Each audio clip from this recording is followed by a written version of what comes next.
Understanding the phrase, exam room. Hello, dear learners. Today, we are diving into the phrase, exam room. It's a term we often hear, especially in educational and medical contexts.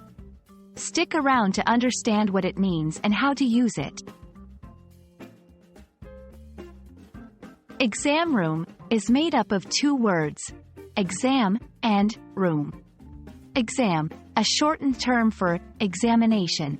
It can refer to a test of knowledge, especially a formal written or spoken test taken at school or college.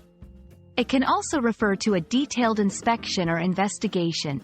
Room, a space that can be occupied, which has its uses, usually within a building. When combined, what do you think exam room might imply?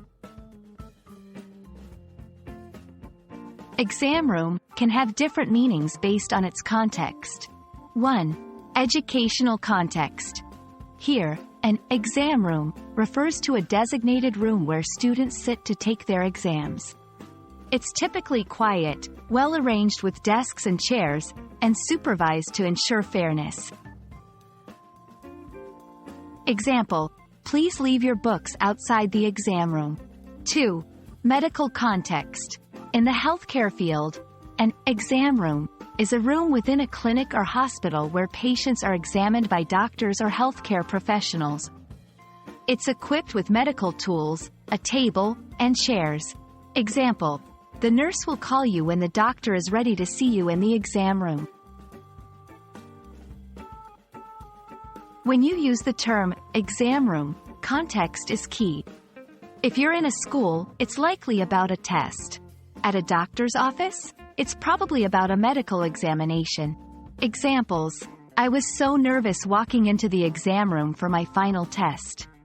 The doctor asked me to wait in the exam room while she got the results. And that's a wrap on the phrase, exam room. We've looked into its meaning, contexts, and examples. Remember, the context often provides hints on its specific use. We hope this has been helpful, and next time you hear or see exam room, you'll know exactly what it's all about. Happy learning!